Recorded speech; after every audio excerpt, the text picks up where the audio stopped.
Hello, this is Real History with Melissa, and today is the 8th of June, 2023, and I am joined in conversation with Neil Foster. Neil Foster, you know from Reality Bites Radio and lots of talks that he did with Alan Watt, and I am happy to have him back again today.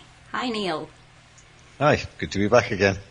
I don't know if it's so much real history as just a chat about what's going on, really.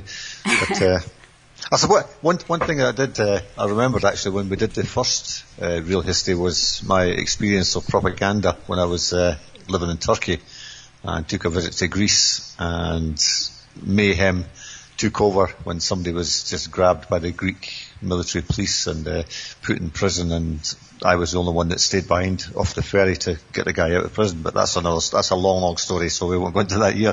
But I was just thinking about propaganda the other day. I thought, yeah, I took part in propaganda. But there you go. But that was before I woke up, actually, and I remember feeling very, very uncomfortable at the time doing it, and even to this day I think, oh, what did I do that for? But anyway, that's another story. That's a long story. But yeah, it's been an interesting week this week. I quit my job with the enemy, Amazon. Tell me about that. Basically, because of the culture of Amazon, not because of the company I was working with. The company I was working with was a subcontractor to Amazon, and I had no problem with them whatsoever. And they were predominantly a Hispanic company. 80% of the drivers were Hispanic, and the rest of us were, black or white, basically, if we want to use those terms, and every shade in between. The culture at Amazon is very, how will I put it? Certainly narcissistic and certainly sociopathic, if not completely psychopathic, in terms of how they treat people. I won't take it. I just won't take it. And people go, just forget about it. Just let it go. And I'm no, they're not doing this to me. What are some examples of the narcissist? It's basically the job is you're delivering packages, okay? And they give you a route, and that route is supposed to take you 10 hours, okay? To deliver, 200, 300 packages, whatever it is, in so many stops.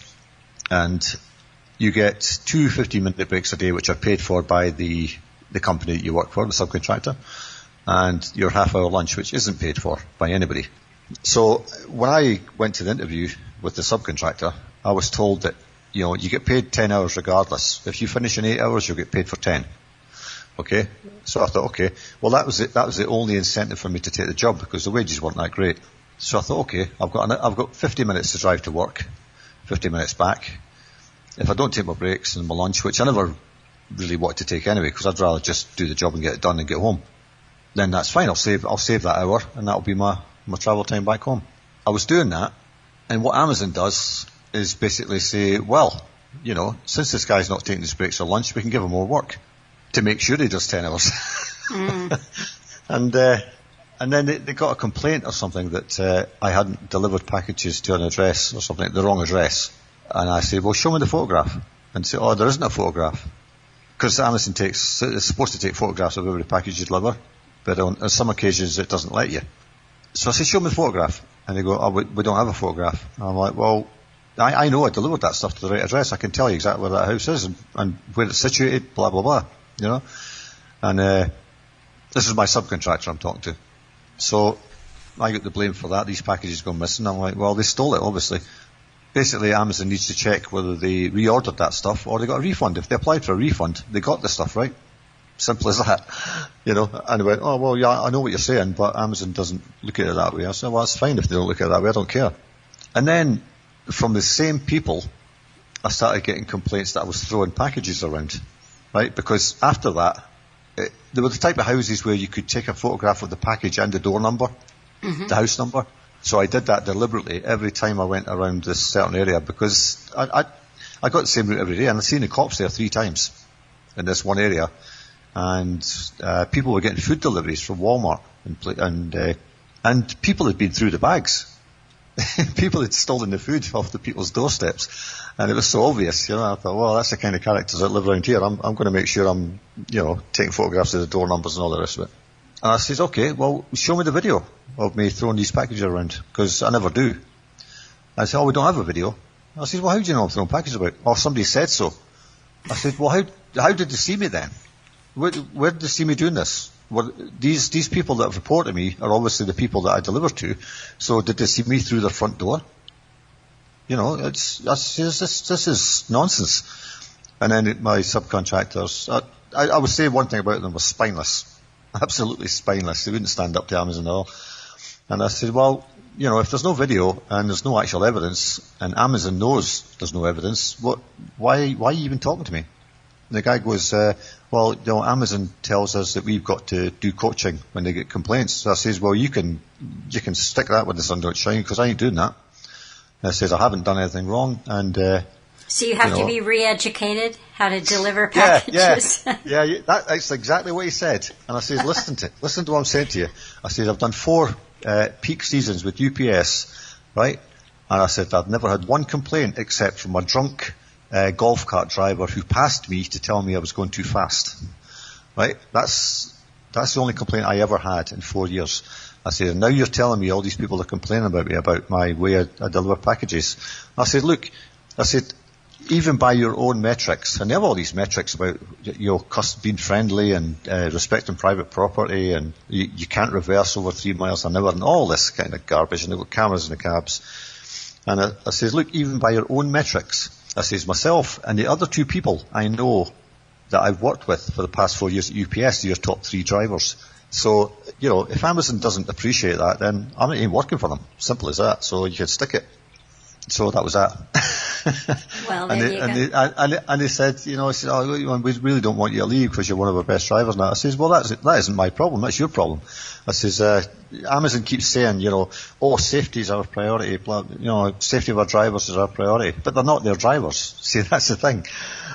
We're not their drivers. We are subcontractors. We had the corporate guys came in a couple of weeks ago to see how we loaded the vans and all that, and they were saying, oh, no, you can't be doing this. This is unsafe. You need to leave all this space in your van so you can walk up back to front. There's a clear passage between the shelves and all this. And the day after, it was just back to normal. You had your packages all the way to the bulkhead door. It's just, it's insane. They don't give a damn about safety of the drivers or anything else. Their top priority is delivering packages, obviously, because that's a business.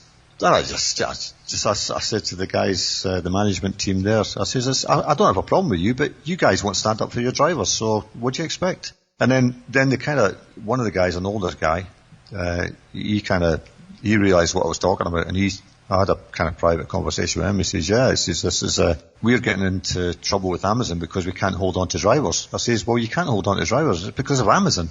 It's not because of you. It's because of the conditions that these people are enforcing on you for their own benefit. And I said, listen, if I don't take those 2 15-minute breaks, you're saving half an hour's wages, right? And he goes, yeah, that's right. And I says, and all that happens is I don't take those breaks, I don't take my lunch, and Amazon gives me another hour of work. So who benefits? It's not me. Mm-hmm.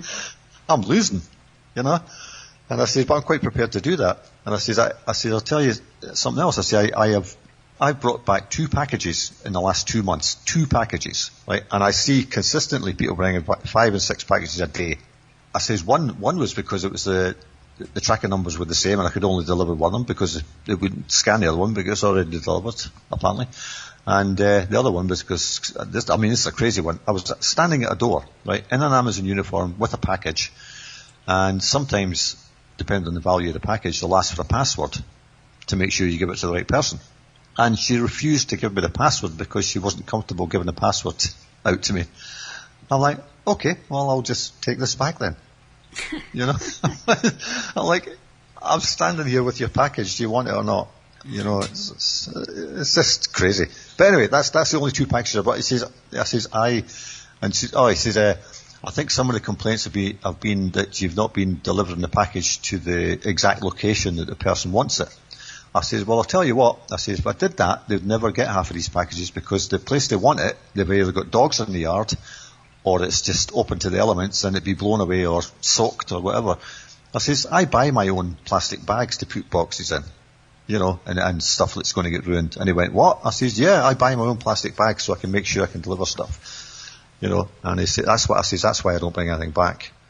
And he went, well, I'll try and get somebody to talk to Amazon and maybe see if they can resolve these issues. I says, well, you're probably wasting your time, so I Are most of Amazon's drivers subcontractors? All of them. All of them. Okay, so they don't so do anything except build warehouses and rake in money. Yeah, the package handlers they employ. That's it. The ones that load up the bags for the stuff. I said, look, this is how would you put it? Spiteful, I guess is the word. They do their routes to make sure that you're going to be out there for 10 hours. That means you're going up and down the same streets 2-3 times a day. I was at the same house 3 times the day before. The same house, the exact same address, 3 times. And I said to the guy, I said, look, this is just, it's either absolute incompetence, which I don't believe, or it's deliberate, which is the only other reason they're doing it. And he says, oh, I don't know. I says, they're just learning. I says, what do you mean they're just learning? I says, I was UPS for 4 years. I never was routing like this. It went round in a circle. Every address was more or less basically in the right order. You know, you went out and halfway through your shift you'd be the furthest away from the depot and then you made your way back. That's how it should work. Not with Amazon. You end up like 45 minutes away from the depot, your furthest point away. You know, it's nuts. There's some guy sitting in an office making up these rules that you can't reverse more than 3 miles an hour. Now, I don't know how you're supposed to do that because the rear view mirror's like a little computer screen, and it's where your rear view mirror would be in your car. So you've got to look at that while you're reversing, and at the same time you're supposed to be looking at your speedometer, to make sure you're not doing more than 3 miles an hour, or they penalise you. And I said to the guy, I says, everything Amazon's doing is for their own benefit. It's to benefit nobody but them. I says, and that's why they bring in all these stupid rules so they can penalise you, and and then the driver's the one that takes all the stick. It's just garbage. I ain't doing it. So you're not working for the enemy anymore. No, unless they call me up and say, can you come back, we've resolved all your issues. No. And I don't think that's going to happen. Are you job hunting? No, I'm going to take a break actually, because I spoke to my dad last week and he was saying, when are you coming over? So, okay. So I'd actually gone to the guy that owned the company. I said, look, I need to get some unpaid leave, it'll take 4 days because I'll come for 10 days. I only work 4 days a week and I get 3 days off each other end, so I can do it in, just 1 week off unpaid. And he was like, okay, yeah, as long as you don't do it in the busy season. I said, no, I'm not going to do that. I'll do it August, September, something like that. And then they kept repeating, don't do it in the busy season. I was like, didn't he hear me? What? Am I talking to the wall here? But, now I'll take a break. The bees are needing some attention. The garden's needing some attention. I've got some stuff to do. So, there's plenty to do here. I might look at other ways of making money, basically, rather than working for somebody. Because the way Amazon works is the way they want everybody working. You do as you're told, and that's it. It doesn't matter how absurd it is. That's the way it is. They have no interest in you adhering to it, because if you don't adhere to it, then they penalise the company that employs you, and by association, then you get penalised. It's all for them, nothing for the employees. I don't know how these their own employees in the package handling warehouse are, but there's certainly something. There's certainly diverse. Put it that way. There's some very strange looking characters work there. Mm-hmm. You wouldn't want to meet them in the dark. It's that's just the women. I used to park. I did this deliberately, and the guys couldn't understand why I was parking so far away from where I was picking up my van. I said, I just like walking through here and seeing how it works, and that's the excuse I gave them. But I was just looking at the types of people that were there, and I was saying, Jesus, what? This is like a circus. It's like a freak show, and it is. It's like a freak show. What we're looking at too is the fact that they want everybody on, what they call the gig economy, where everyone is a so-called gig worker or independent contractor, and that just means that, and this has been this way and we'll see more of it as we go in, to their so-called fourth industrial revolution, everything digital. But, this is the idea of the universal basic income, is because there aren't going to be that many jobs, and the jobs there, they know they don't have to really look after their drivers because they can get another one. No, they don't have to look after the drivers because the subcontractors are to blame for all the mistakes their drivers make. Right. If I said to the guy the other day, I says, if Amazon employed its own drivers, they'd be out of business tomorrow because they would never keep a hold of them, and they'd have to pay for all that training and all the rest of it. And the only thing keeping Amazon afloat is the fact that they've got a lot of packages. That's the only thing that's keeping them afloat, because they buy you shoes, right, when you first start, up to $150. Okay, so I said to him, I guarantee you, there's people come here, do their 3 days sitting in a classroom, which is it's nonsense stuff. It's just basic safety and all that kind of thing. But 3 days, they pay you for that, and then they give you this $150 allowance for shoes. So you can make nearly, $500 sit in a classroom for 3 days and then just leave. And he says, yeah, people do that all the time. I says, well, is it a surprise? Because they're going out telling their friends, you know how to make $500 this week? Apply to an Amazon job, do that and get your free shoes and everything. And that's exactly what they're doing. He said, and he told me, he says, like the company I work for, the subcontractor, he says, of every 50 drivers that we get to go through the interview process, the training, all that stuff, he says we can only keep 2. Wow. 2 out of 50. And I said, I worked in hospitality, and the turnover there was quite high, but this is astounding. Like 2 out of 50 is a problem, right? And I says, and it's your problem because Amazon doesn't care. I says, and in the time I've been there, I've seen a lot of their experienced drivers leave. The guy that interviewed me left within a week of me being there. Just is not, and because they'd come from another warehouse in Orlando, I shifted to Lakeland, and they found out that it was actually it's run, would you believe, by an I don't know what his rank was, but he was in the Air Force, the American Air Force, and he came into our classroom when we were doing training, and mentioned it. He had to mention, I don't know why he had to mention it. He came from a military background, and he'd done briefings in the Pentagon and all this kind of garbage.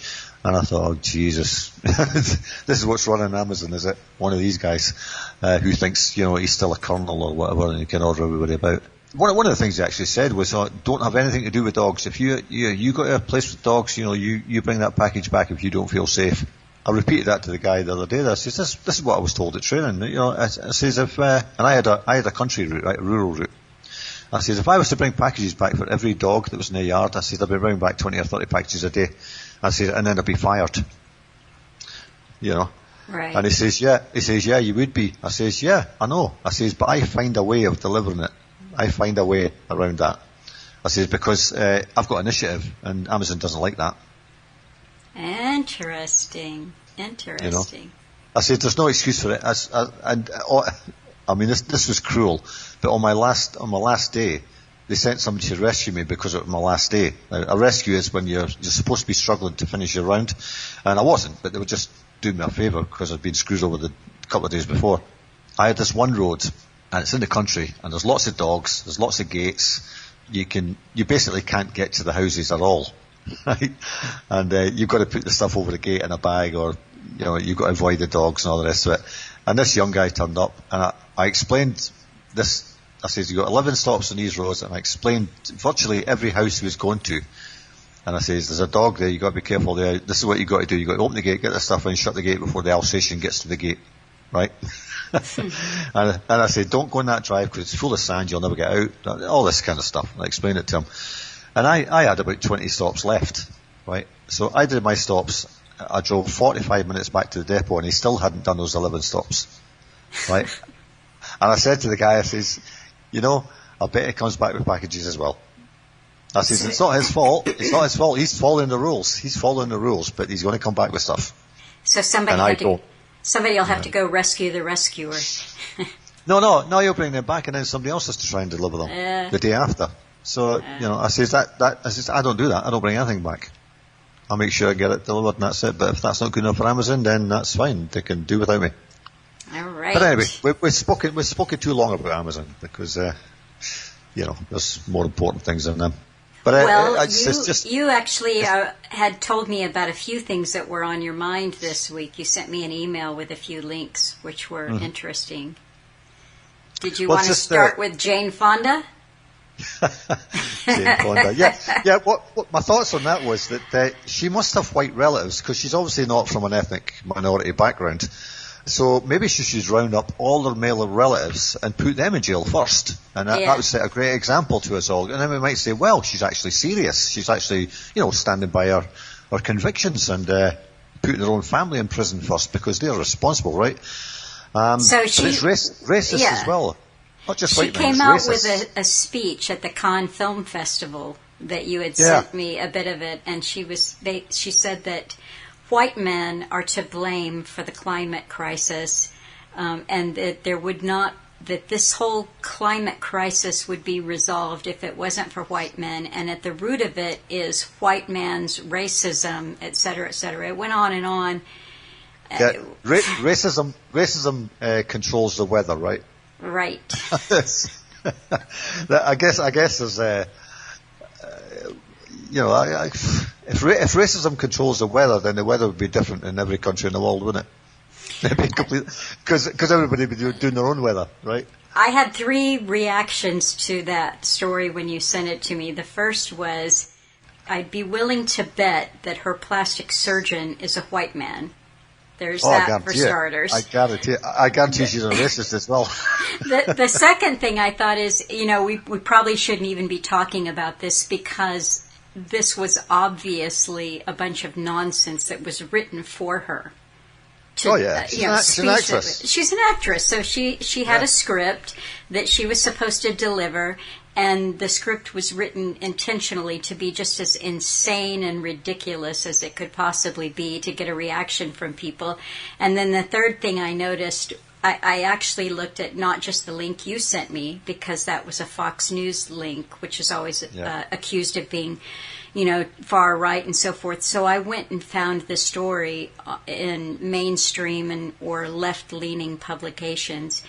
And without exception, every single comment on all of the articles was just, they just hate Jane Fonda. Yeah. Well, this is a quote from this fantasy that she's going on about. This is serious, she said. We've got this is somebody who's illiterate, obviously. We've got about 7-8 years to cut ourselves in half of what we use of fossil fuels. And unfortunately, the people that have the least responsibility for it are hit the hardest. People on islands, global south, poor people of colour. Like there's no poor white people, right? Mm-hmm. It is a tragedy that we have to absolutely stop. Is it a tragedy? So she knows full well that the implications of stopping the use of so-called fossil fuels is going to be a tragedy, right? Mm-hmm. A tragedy for who? For who? The poor people she's actually talking about. Mm-hmm. So all the commenters were quick to point out, one of them said, well, so how long did it take her to get to the film festival in the south of France? Did she row a boat across the ocean and then ride a bicycle there in order to keep her carbon footprint down? Yeah.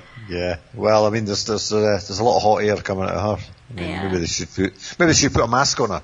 But that is, if you go back to one of the very first blowhards who was talking about how you only had a few minutes left until the world dissolved because of climate change, was Al Gore. Yeah. And, they're all guilty of their, beachfront property and their maids and that, they just they burn energy like nobody's business. Well, John Travolta, he's got a 747 parked in his yard. Oh, yeah.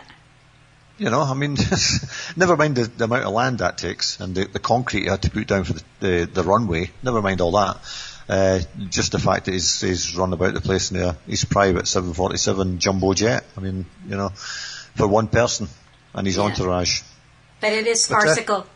I was listening to the news this morning, and one of the guys was talking. How dare you? How dare you? Yeah, I know. He said something about a credit card that was aimed to stop you from spending money if your purchases were not carbon friendly or headed towards net zero. And I wasn't surprised by that, but I looked into it, and evidently these are all several years old. MasterCard was a big one, but they tell you with each expenditure on your credit card bill, I'm sure it's all just made up stuff, but they tell you how much of the purchase, how it impacts the environment, and whether it was carbon friendly, carbon neutral, carbon excessive. How much carbon did it take to make all those plastic cards? And aren't they made out of oil? Exactly. Yeah. But that kind of follows on to this next thing here. This was I think I sent you this one. The Telegraph, the net zero grocery tax. Yes, you did send that. Just what you're talking about. Just what you're talking about there. Will push shopping bills up by £4 billion. I don't know how they work that out, but retailers say forcing them to take on recycling costs. That's why they're framing it, recycling costs. I don't know what that's got to do with net zero. Does that mean they can recycle their cardboard and everything, all those boxes that all that stuff comes in, and then just offset that against what they're actually doing with their trucks and all the rest of it, the delivery trucks? Is that what that means? I don't know. I don't know. But they're going to force that onto the person who's doing the shopping and buying their stuff, right? I've noticed that a lot here actually. People buy these boxes of, say, cereal. I mean, cereal's one of the most obvious ones, because you get a box of cereal and there's only half a bag of stuff in it. It's half empty. Right. And I have seen people take all those boxes and just leave them in the parking lot. Take the bags out, and leave all the cardboard in the shopping cart and just leave it there. And maybe more people should do that. Just leave all that garbage for them to pick up. I mean, if they're going to charge you extra because of this kind of grocery tax thing, make them pay for the recycling. Make them pay to take it back, force that on them. Yeah, green levy is due to be imposed from next year. I think they're already on. I think they're already included anyway. Will increase food prices within months, pushing up total shopping bills by $4 billion a year, retailers have warned. Like the retailers care. What if they're so worried about the poor suffering higher food bills, then why don't they cut their prices? Because they're well capable of doing so. I mean, food is 20-25% inflation at the moment, at least. I've seen some things double. For people who are paying attention, yes, it is. Although they're telling us it's like 11 or 12%. But people that actually shop for groceries know that that's not true.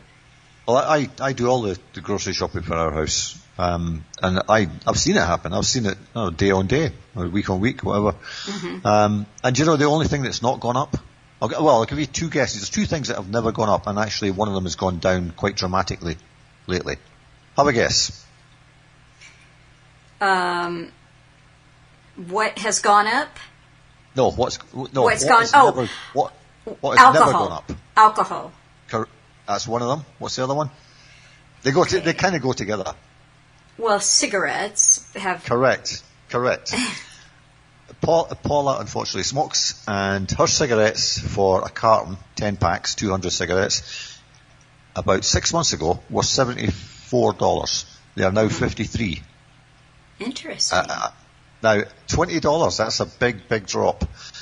And alcohol, like I only drink light beer or whatever it is, Miller Lite.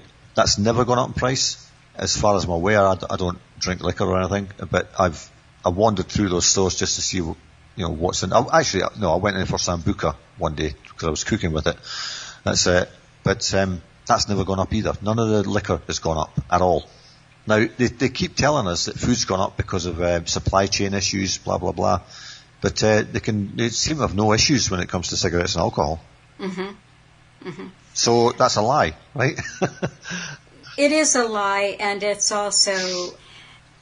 It's a lie, but it's Orwell, and it's every other piece of science fiction where, it's Aldous Huxley, it's Soma, Soma is when the state, like in Canada and many states here in the U.S., are actually the ones who are selling you marijuana. It's a government-run business. It's alcohol and keeping it cheap, because to have a drugged population means it's a population that's, probably not asking as many questions.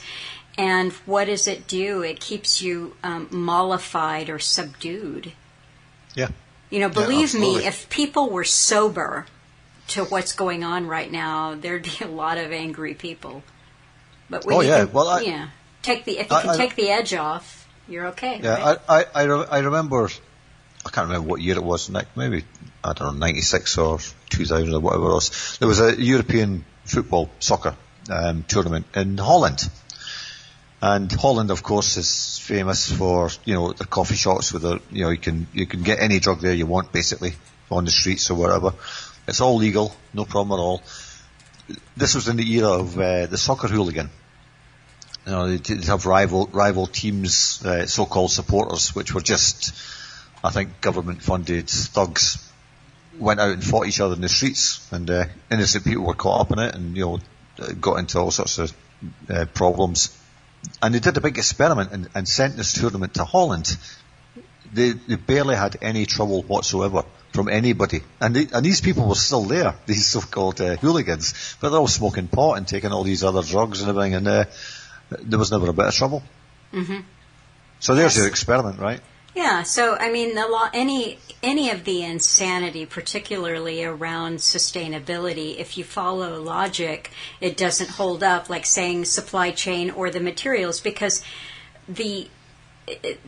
what it takes to make a bottle of booze, what are you dealing with, even in the case of beer, hops? You're talking about food, grain, or a fruit or something that the alcohol comes from.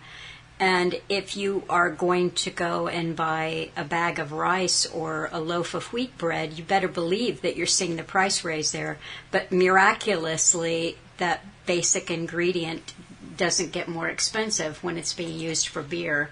So logic never follows the insanity. I did read, though, in the article that you sent me that the silver lining of all of this is that the tax scheme on groceries will result in the creation of up to 4,300 green jobs. So there you go. How do they work that out? What kind of jobs are they then? Are they what? I guess maybe that's security guards. Security. We'll move on to the next story after this because it's pertinent to that. But before you... Yeah, you said how do they arrive at that? I was looking at an article this morning about Chat GPT and a plug-in that you could get for it that would allow you to do data analysis. Now, I'm sure that it's a specific kind of person who is doing this, but basically you could plug in a URL or certain coordinates for the Chat GPT to do some analysis. And what it will do, this is artificial intelligence, what it will do is come up with a whole story for you. So it's really a kind of computer modeling, and it will spit out charts and graphs. You just plug in a few coordinates, and you also guide it. You tell it, here is an article, or here are some, the taxes that we are raising to cover recycling in Britain. Tell us, oh almighty ChatGPT, how many green jobs are going to be created? So this is where this kind of nonsense comes from. It's just spit out. Yeah. Well, maybe they're going to have to supply security at all these grocery stores because the prices are going so high and people are going to be stealing stuff so much. And that's actually happening. This was, I think, did I send you one about the guys raiding the stores? You didn't send me that, but I think the last time we talked, you said what's to stop people from just holding up people when they walk out of the grocery store for their groceries? Well, I think that's what's going to come next after they bring all this stuff in, because there will be security guards on the stores. But at the moment, there was one instance where, you know how people go into stores to do a kind of protest and they're all dancing and all that kind of thing, and they're holding up the placards and all this kind of thing, going through the stores. And there was a group of them, 15 or 20, these guys and women were going through doing all this kind of thing, and everybody thought it was quite innocent until they dropped all their signs and just grabbed everything they could and ran out the store. and this was a high value. It was like computers and phones and that kind of thing. And it trashed the place. It just stole everything they could get their hands on. And all wear masks, of course. You know, and that's it. They're gone. But this is going to happen in grocery stores. I guarantee it. And, you know, but I think maybe that's a controlled thing where they're going to say, well, you know, this is going on quite a lot now. We need to have this stuff behind closed doors, you know. And it'll be your digital ID that'll open the door and all that kind of thing. So that can't happen. So that'll be the solution. And of course, we've already seen it in supermarkets where meat and everything is now put behind these fridge doors where you have to facially be recognised by the camera to allow it to open. I've been at an airport. It was in Bulgaria actually. They used to have the fridges there, you know, and you'd get your drink out of the fridge and go out and pay for it. And then I went back one year and suddenly you couldn't do that. You had to go out and pay for it first, and then they pressed a button to make sure they opened the fridge for 10 seconds or something, so you could grab your drink and get it out, and then the fridge would close and lock. And that's where we're going. But again, going back to what we spoke about last time, yeah, well, it goes one stage further because people, okay, I can't get in the store. Or I don't even have to go shopping. I just have to wait outside and see who's got stuff. Yeah. You know. Who's got a big cart of food? Okay, they'll do. Or, you know, they follow them home. I mean, that's the way it's going to go. If people can't, desperate people will do desperate things, even if they're not that way inclined. Yes. If they want to feed children, they're going to do it. That's it. Unfortunately, you know. Well, it's, again, predictive programming. We've seen this, you know, in all of the movies. Do you remember seeing Soylent Green? Oh, yeah. Yeah, I watched that a few times. Yeah. I mean, it wasn't just the grisly fact that they were, you know, that it was cannibalism and people that were being used for the food supply, but anybody that wanted a piece of whole food, like, remember the excitement that they had, and this was rich. Yeah.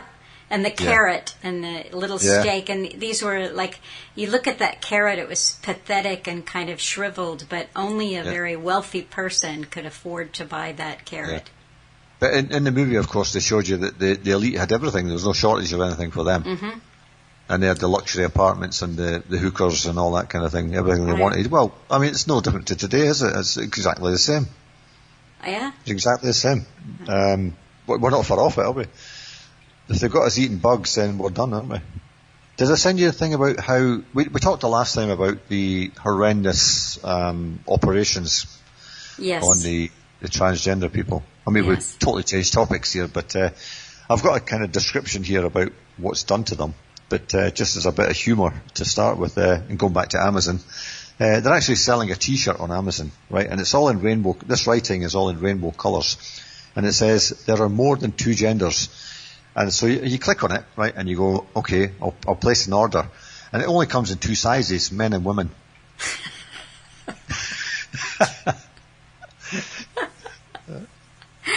I mean, it's nuts. It's nuts.